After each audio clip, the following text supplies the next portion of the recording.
Okay. Good afternoon. I am back with you once again for another episode of the Four Voice Witness reading the Gospel of the Lord. After taking a week off for spring break, we are back at it. We are on episode 9, 9 of 12. So we will have 3 more weeks after this week. Um, so today we are on the Gospel of Luke. I'll get to that in a moment. Before we do, um, actually, before I review from last time, I just wanted to note, um, I'm anticipating not needing to do an online class in the fall. So after we're done for the spring semester, I am imagining that by the time we get to the fall semester for our Sunday school classes at Redeemer Presbyterian, we will probably be back to our normal in-person classes. Having said that, as much as I am looking forward to being back in a live classroom with you all, I do enjoy teaching in this format. And so I am planning to do perhaps regularly scheduled, perhaps kind of one off videos like this on different topics. Probably not a weekly thing, but all that to say, if you have enjoyed or benefited from having material presented in an uh, online format, please let me know. That would be really helpful feedback for me to have. I'm always interested in um, trying to engage people with scripture in ways that are helpful and convenient and can work well. So, all that to say, if you've benefited from this, I'd love to hear about it. And if there are any things that you're interested in that might be sort of conducive to a sort of online format, I'd love to hear about that too. So, having said that, uh, previously we talked about the Gospel of Mark. So we started with Matthew. We're kind of going through each of the 4 Gospels and just saying a little bit about each one. And so we talked about the Gospel of Matthew. Then we talked about the Gospel of Mark. And we noted that, if you remember from our class about the synoptic problem and what I referred to as the literary genetics of the 4 Gospels, we noted that Matthew and Luke together basically reproduce the entirety of Mark. And so you might ask the question, well, if all of the content of Mark basically shows up in Matthew and Luke, what do we need Mark for? Isn't it superfluous? But the fact that the early Christians continued to use the Gospel of Mark points to a need for a polyphonous gospel or a multi-voiced gospel. Again, kind of an allusion to the title of this class, the four-voiced witness. The fact that Mark's content is reproduced in Matthew and in Luke doesn't negate the need for Mark's voice in what we know as the canonical gospels. And so rather than Mark being obsolete, it still has a role to play in testifying to Jesus in the early church. And so, even though Matthew sort of steps to the forefront of the imagination of the early Christians, we talked about how Matthew is placed first in the canonical order of the Gospels because it holds somewhat of a place of primacy in the early church. However, Mark still asks some basic and important questions about Jesus' identity that were seen as valuable. So we talked about how Matthew rooted his uh, portrayal of Jesus' identity in the story of Israel and Jesus' Jewishness. On the other hand, Mark presents Jesus as this sort of mysterious character who sort of defies all of the expectations, the messianic expectations that are placed upon him, and deflects attention away from himself and towards God and God's plan and God's action through Jesus, rather than directing attention towards himself. And we talked about how Jesus' identity gets interpreted through different characters, such as John the Baptist, the voice from heaven at Jesus' baptism, and then also various demonic characters that we encounter in the early sections of Mark. We also noted that Jesus rarely in the Gospel of Mark says anything about himself. And so his identity is often uh, stated through the perspectives of other characters that Jesus will then redirect or even challenge. And so we looked at various sections from Mark 2. I'm not going to go through kind of all of that, but we also looked at how the disciples seem to consistently misunderstand Jesus's identity. And we talked about this idea that Jesus's identity um, is somewhat of an enigma or a mystery. And we noted that those who accurately identify Jesus are oftentimes not the disciples, but they are, as I said, demonic characters, or, for example, Bartimaeus, the blind man in Mark 10, who paradoxically sees who Jesus is, even in the midst of James and John sort of misunderstanding and missing the point and sort of prioritizing their own agenda. This is placed sort of in contrast to Bartimaeus hailing Jesus as the Son of David. And all of this sort of leads us to the conclusion in Mark 16, where the ending is one of the disciples are in this state of fear, this state of confusion about what's going to happen post resurrection. And so Mark sort of leaves us in this place where we're forced to confront the question that Jesus asks his disciples: Who do you say that I am? We must answer that question in light of the story that Mark tells. Mark actually leaves room, I think, for us as readers of the gospel to answer that question. Who is this divine figure, Jesus, who, although acting powerfully as God's agent, must nevertheless suffer and die? And these sorts of questions really lead us into the mystery of the incarnation, what it means for Jesus to be fully God and fully man, and what that then demands of us as those who follow him. So now we're moving into the third gospel, the Gospel of Luke. And if you've been sort of following either these classes that I've been doing online, or just if you sort of know uh, where I hang out in terms of biblical scholarship, then you might know that the Gospel of Luke is sort of my area of speciality when it comes to New Testament scholarship. I hang out in the Gospel of Luke.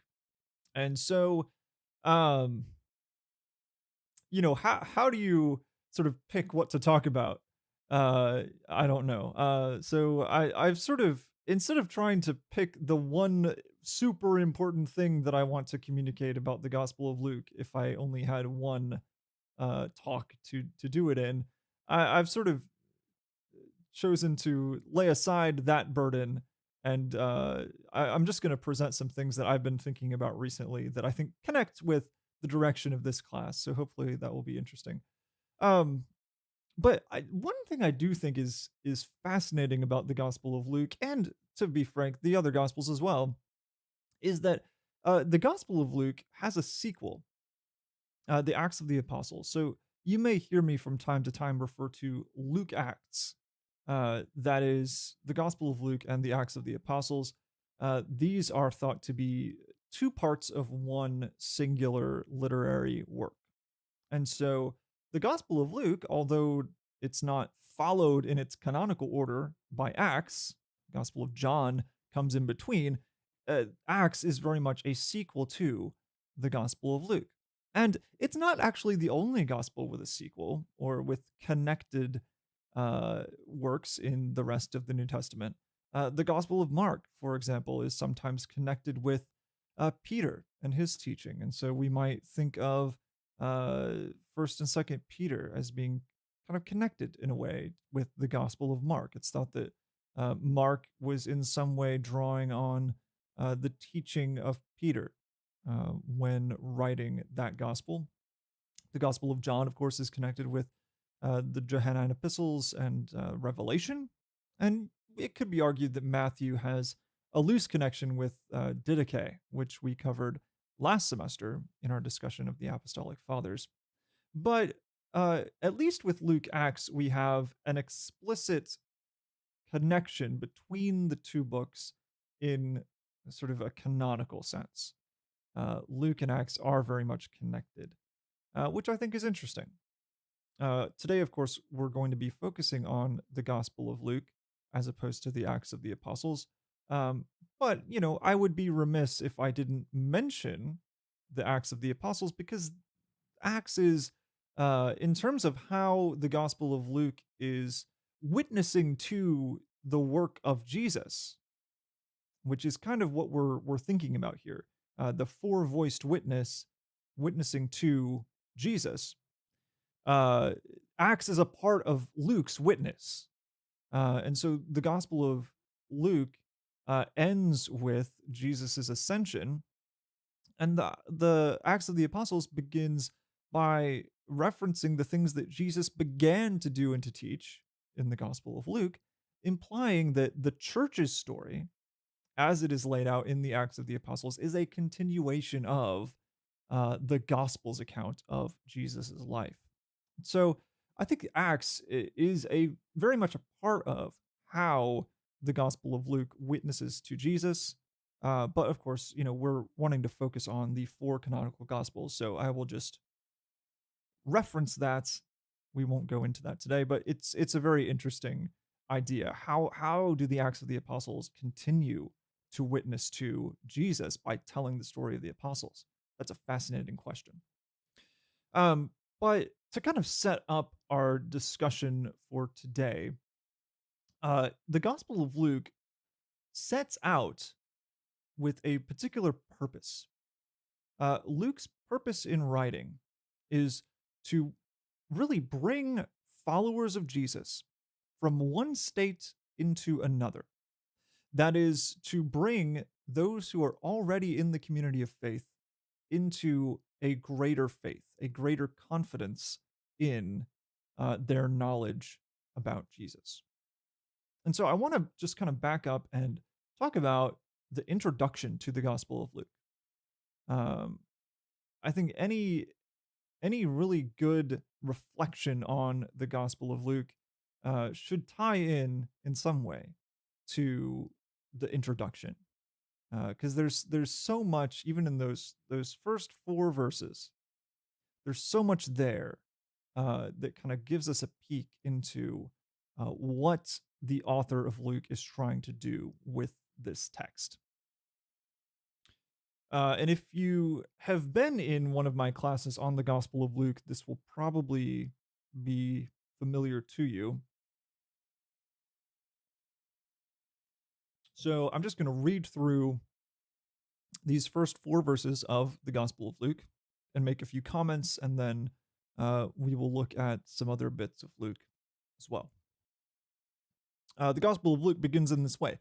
Inasmuch as many have undertaken to compile a narrative of the things that have been accomplished among us, just as those who were from the beginning were eyewitnesses and ministers of the word have delivered them to us, it seemed good to me also, having followed all things closely for some time past, to write an orderly account for you, most excellent Theophilus, that you may have certainty concerning the things you have been taught. So this is how the Gospel of Luke begins. Now, at the outset, it's very different from Matthew. And it's very different from Mark. Matthew, beginning with the genealogy of Jesus, rooting the story of Jesus in the story of Israel. Mark presenting the gospel of Jesus Christ, the Son of God, sort of launching right into the story of John the Baptist and sort of getting into these issues of the identity of Jesus as this mysterious divine agent. Um, Luke is different. Luke begins very differently. The tone is different. The context is very different. So let's think about some of these things. Um, I describe the Gospel of Luke in these terms, just based on what we see in the introduction, those first 4 verses. We can say that the Gospel of Luke is communal. Move my face here so you can see that. Communal, iterative, and transformative. So, first of all, what do we mean by communal? Well, from these first 4 verses, we can tell that this is a story that explicitly belongs to a community. So, this is not a story that is without a context, but rather, this is a story that has been written by the author of Luke for a community. So note that Luke, and I'm going to refer to the author of Luke as Luke here. Um, Luke refers to the fact that already before he even began writing, many have undertaken to tell this same story. And so there is already a context in which, a community in which this story has been told before. We also get reference to ministers of the word. So there is reference to. Oops, where's my laser pointer? That's weird. There's reference to folks who were eyewitnesses, they were ministers of the word, delivering to the community this story, this same story that's being told.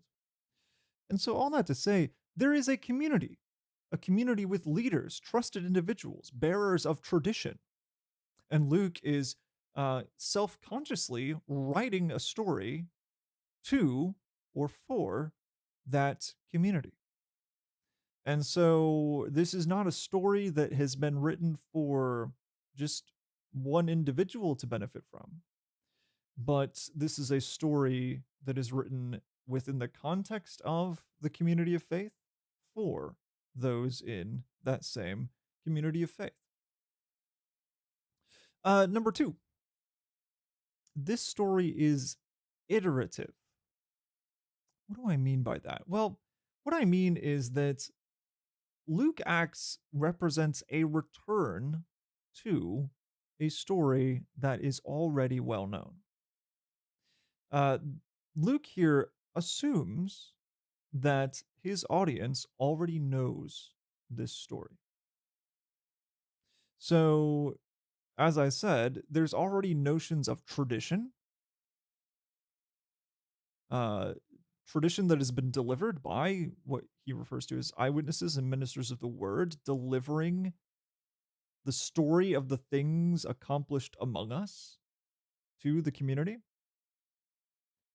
There is reference to, towards the end, the things you have been taught. So there is a handing down of that tradition to other individuals, Theophilus apparently among them. And so this is not a story that is being presented for the first time. Luke does not describe his own endeavor in writing as something that is new. The story is not original. This is not a story that would be unknown, but rather it is a retelling. So, in presenting this narrative, this story, the author of Luke Acts is helping his audience to relive the story, relive the journey of Jesus. So this is not brand new information. So this will be something that is key to our discussion for today. The audience here is not being introduced to Jesus' story for the first time, but rather the Gospel of Luke is helping them to relive that story, to see the story in a new light. But this is not necessarily meant to be information that the audience is learning about for the first time. So when I say that the Gospel of Luke is iterative, uh, iteration meaning to make a journey, this is a return to a previously known story. So when we read the Gospel of Luke, we are iterating, we are returning to the story of Jesus. And this isn't something that just happens when we read, but it's actually something that is intentionally part of the author's purpose to help us retell, relive the story of Jesus. And why would we want to do that? What is the point? Well, the Gospel of Luke is finally transformative. The purpose of returning again and again to this story is not just so that we can read it over and over and uh, put the story in front of our eyes again, but rather the goal of this story, this repetition, this reliving of the story of Jesus is renewed faithfulness and renewed certainty for those who follow God. Theophilus in Greek is one who loves God. And so Luke is writing so that followers of Jesus, like Theophilus, can, by revisiting the story of Jesus, by experiencing that story in a new light, thanks to Luke's efforts in putting this story together, may then have a renewed confidence in the traditions of the church, so that you may have certainty in the things you have been taught. And so, apart from the gospel itself, I think this is reflective of really the purpose of the gospels for the Christian community in general, all four gospels. We read the gospels in community. These gospels have been given to the church to read as the community of faith. We read them habitually. Every Sunday at my church, we have a gospel lesson. We are habitually, continually putting the story of Jesus in front of our eyes and into our minds so that by experiencing that story, we may be transformed by the Spirit, transformed into the image of Christ, and respond with praise and thanksgiving for what God has done in Christ. Hence, the unique response to the gospel lesson in the liturgy, praise be to you, O Christ. So we acknowledge that the gospels have this unique role in transforming us. The Spirit uses the gospels in that way. So, all of that to say, these things will be key for understanding how the story of Luke is told. The story of Luke is told with this purpose in mind, and so that affects the way in which the story is told. The story doesn't just produce this sort of effect, but is told so that it may produce this effect. It is told so that that transformation, that increased confidence might be brought about. So, just to kind of sum up with a few takeaways here that we'll want to keep in mind going forward. Number one, Luke's audience already knows the basic story of Jesus.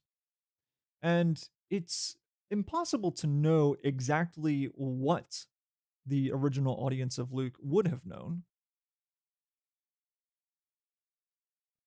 But I think it's safe to say that at sort of a basic level, uh, the author of Luke is writing uh, with just the basic story of Jesus in mind.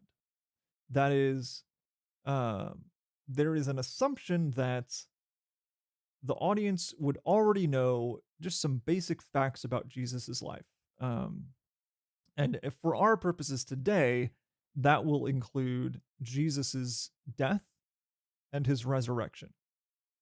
Just the basic facts about what that entailed and sort of what happened. So here I am assuming that Luke's audience already knows the fact that Jesus suffered and died on the cross and that he rose again. Okay.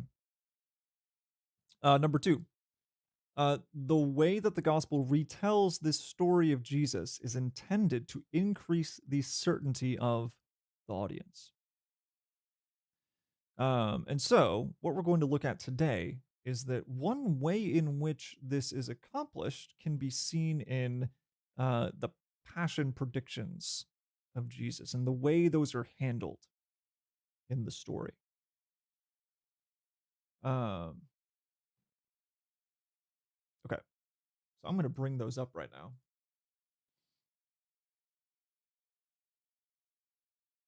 So, when I say the passion predictions of Jesus, what I'm referring to are a few different instances in the Gospel of Luke where Jesus predicts his own death. Okay. And these are present in some way in all of the Gospels. Jesus references what is going to happen to him. He references um, God's plan of salvation that involves his suffering and death. Um, so let's look at a few of these. So when we get to Luke 9, this is the first time that Jesus makes reference to his own suffering and death. And so we see in towards the kind of second half of Luke 9, really the second 2/3, I suppose, Jesus begins referencing these things. In 9:21, it says he strictly charged and commanded them to tell this to no one, saying, "The Son of Man must suffer many things and be rejected by the elders and chief priests and scribes, and be killed, and on the third day be raised." Okay. So a couple comments here.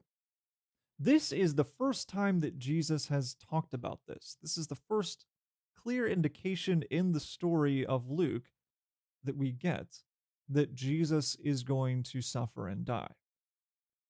Now, if you kind of approach the gospel in a way that assumes that readers or the audience are encountering or learning this information for the first time, then this is a big moment in the Gospel of Luke. This is kind of an earth shattering prediction.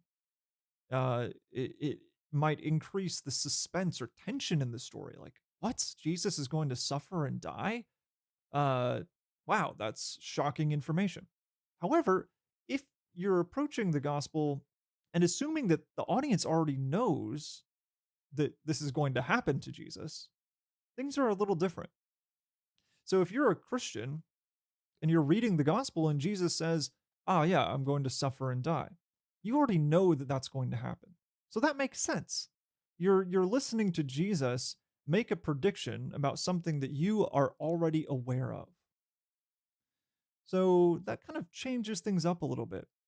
However, as we'll see, not so with the disciples.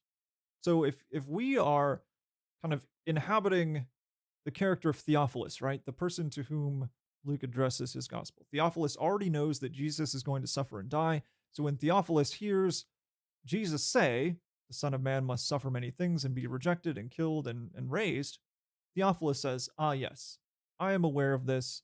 This is consistent with the story of Jesus that I already know. Okay. Um, but as we see later in Luke 9, the disciples in the story react much differently. In verse 43, but while they were all marveling at everything he was doing, Jesus said to his disciples, emphasizing once again his prediction, saying, "Let these words sink into your ears. The Son of Man is about to be delivered into the hands of men." But they did not understand this saying, and it was concealed from them, so that they might not perceive it. And they were afraid to ask him about this saying. Interesting. Um, so this is interesting because as the audience, again, if we're kind of embodying the Theophilus perspective, our reaction to what Jesus is saying here is much different than that of the disciples. In the story, the disciples respond quite negatively to what Jesus is saying. They can't understand it. And indeed, we'll see that the disciples really don't get what is going on with Jesus' suffering and death until after the resurrection. They are prevented from understanding it. But we understand as the audience, as Theophilus, if you will, because we already know what's going to happen to Jesus. We know that Jesus suffers, dies, and rises again. And so we understand where the disciples do not.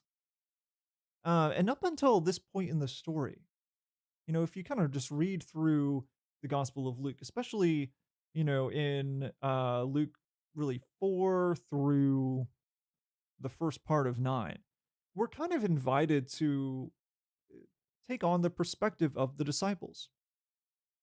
You are kind of going along with the disciples, watching Jesus, listening to him teach. And so your perspective is kind of aligned with that of the disciples. You are a fellow follower as you're reading the story. But this moment, it really drives a wedge between us as readers and the perspective of the disciples, because we are not like them in terms of how we understand what Jesus is saying here. We understand something that the disciples do not. And so this kind of brings us out of alignment with the perspective of the disciples. And it clues us in that there's something happening here that the church understands, we understand, that the disciples do not understand yet, which is interesting. Okay. Let's keep going.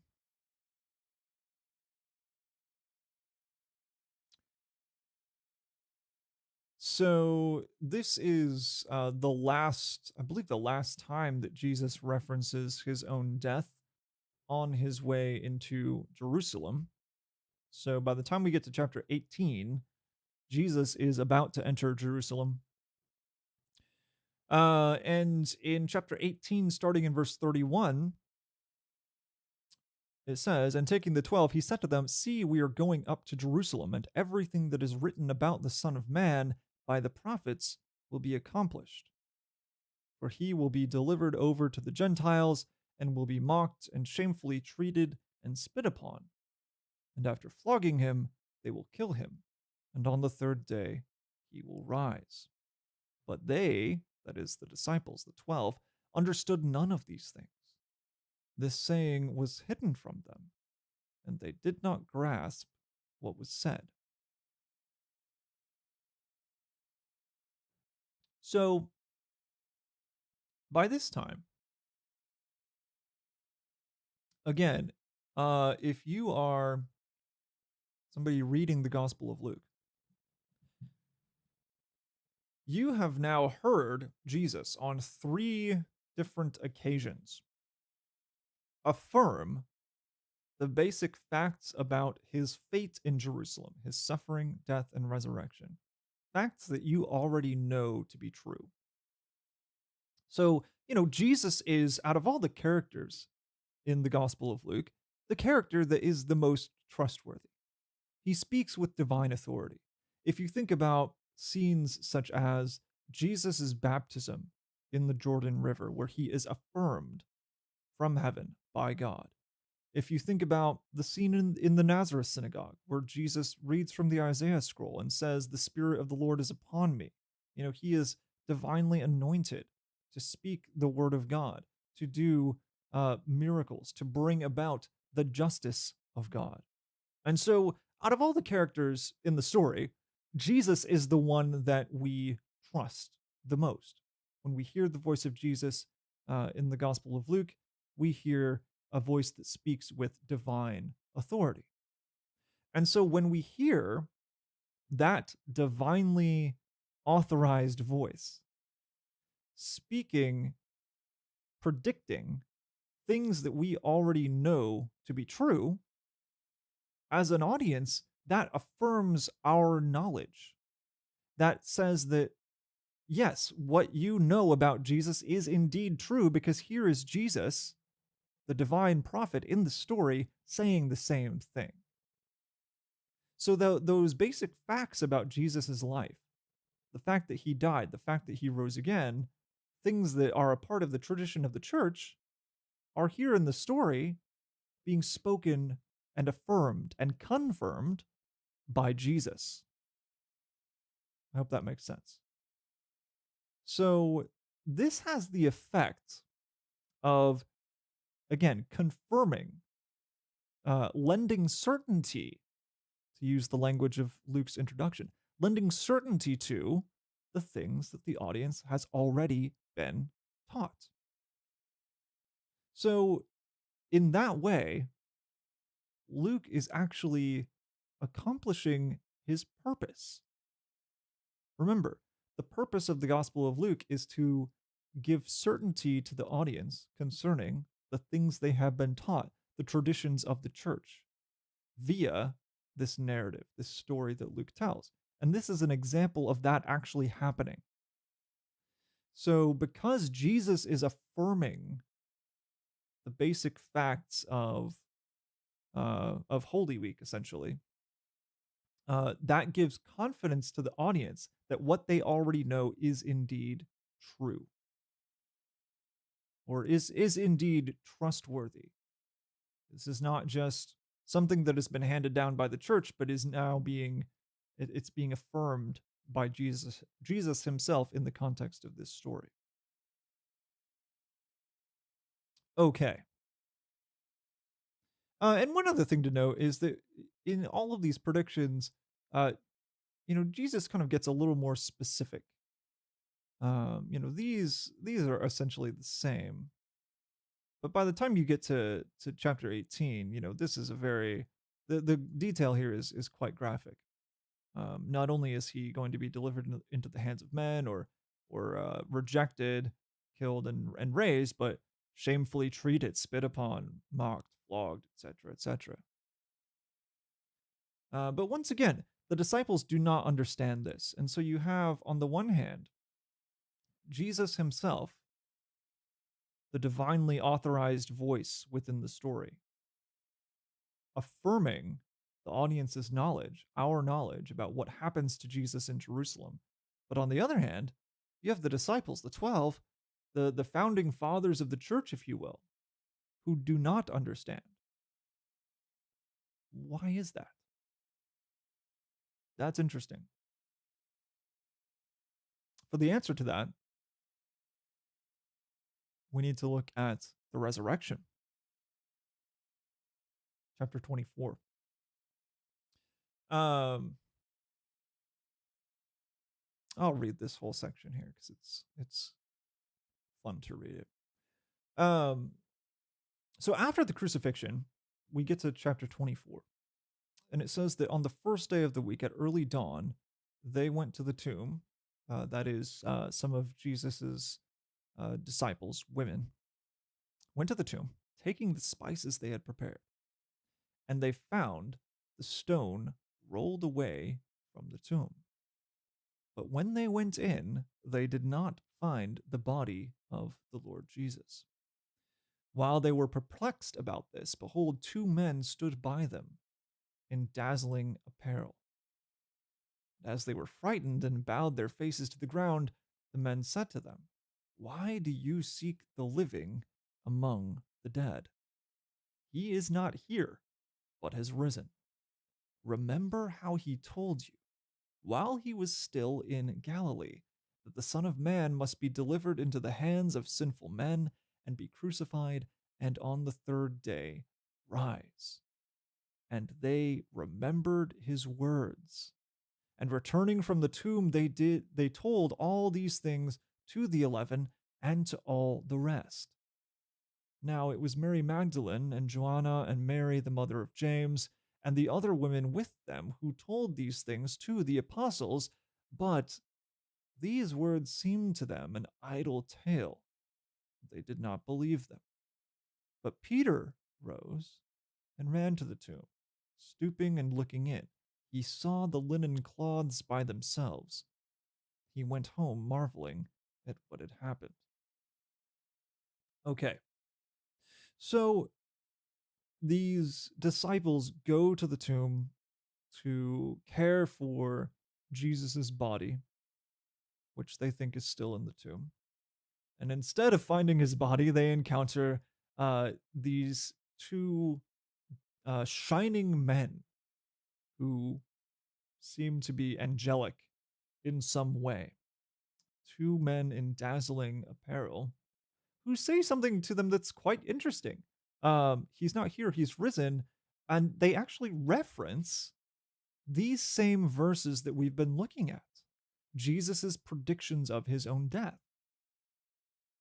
They say, remember how he told you? Think back to Jesus' own words. And they basically quote, almost word for word, what Jesus actually said. Remember how he told you while he was still in Galilee that the Son of Man must be delivered into the hands of sinful men and be crucified, and on the third day rise. So, with the exception of the specific mention of crucifixion, this is essentially kind of a mashup of this and this. And even though the words are exactly the same, they didn't get it at the time. But now that we get to the resurrection, this sort of misunderstanding that they had before, this fog that prevented them from understanding Jesus' words before, has been lifted. And now they understand. But for the audience, right? The audience that this whole time has known the validity of what Jesus has been saying. These disciples, at the prompting of the angels, now remember and are kind of brought back into alignment with us, the audience. Now, the Marys and Joanna and the others with them, now they understand what we understand. And so we see these characters in the story, because of the intervention of these angels, coming to the same certainty, the same realization that we ourselves as the audience possess. They know what we know now. That yes, what Jesus predicted did come to pass. And yes, he has been resurrected from the dead. And we also see Peter, obviously an influential figure in the early church, one of the main characters of the Acts of the Apostles. Peter, also kind of the first one of the 12 being brought into this post-resurrection knowledge. So even as our knowledge as audience members, even as that knowledge that we had about Jesus' death and resurrection, even as that was confirmed by Jesus himself, now we see disciples in the story beginning to come to that same certainty that Jesus has confirmed for us. So, where does that bring us? So, just to kind of sum up what we've said so far. So, when we see Jesus predicting his own death, as audience members, as those listening to this gospel story, we are hearing information that we already know about Jesus. Because remember, we are sort of embodying Theophilus.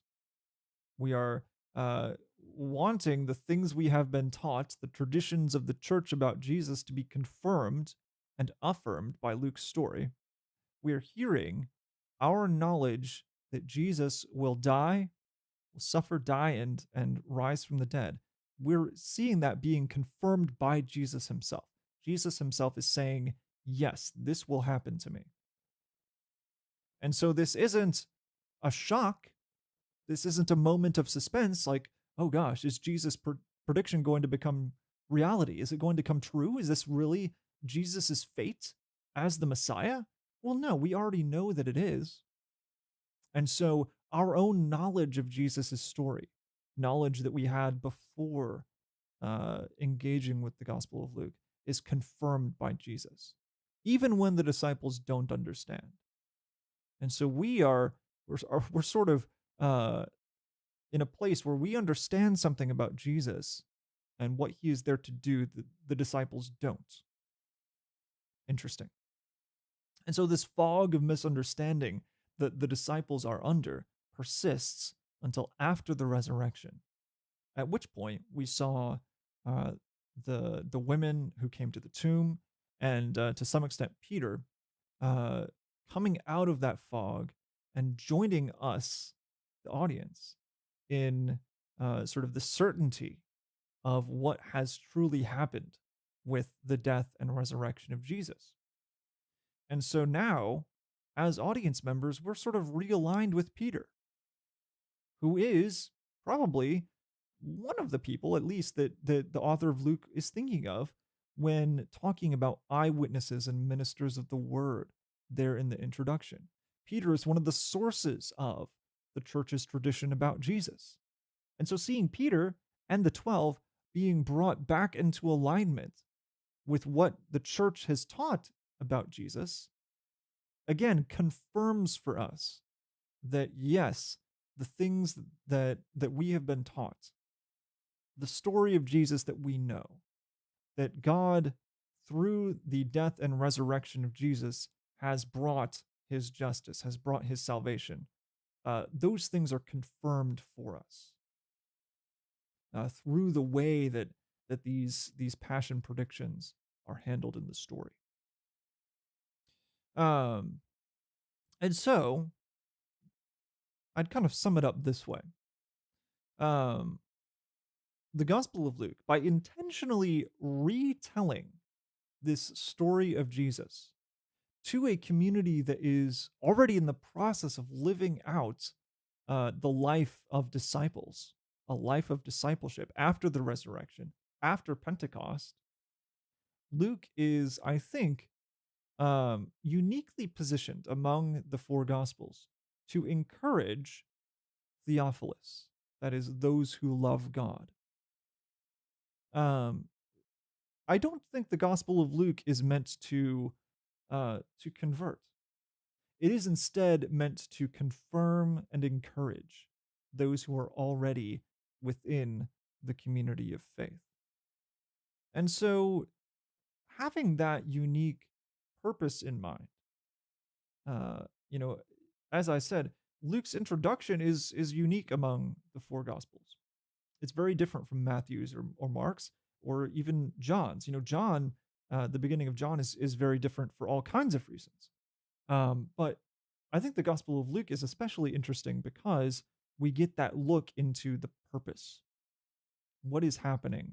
What is the impact of the story intended to be? What purpose does this gospel serve within the church? Um, so I think that's one of the reasons why uh, the Gospel of Luke is endlessly fascinating, and looking specifically at how that purpose affects the way that the story is told and how we as audience members, those who read the gospel, react to the story is fascinating as well.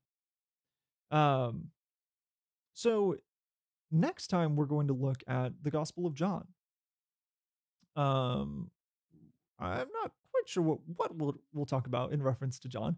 But there's so many things in John that are quite interesting. So we'll be looking at that next time. Um, I am actually, given that next Sunday is Easter Sunday, I'm actually not sure if we're having Sunday school that day or not. I need to check. Um, but if we are, you'll see the link, you'll see the post.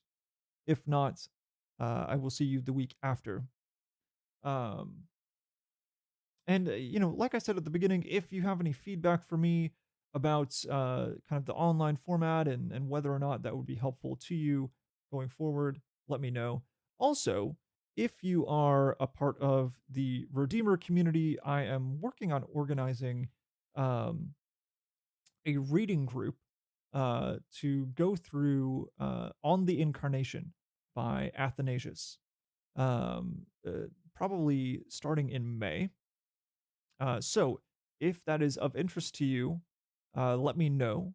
Love to include you in that if you're interested. So, let me know about that. And I believe that's about it. So, I'll see y'all later. Peace be with you.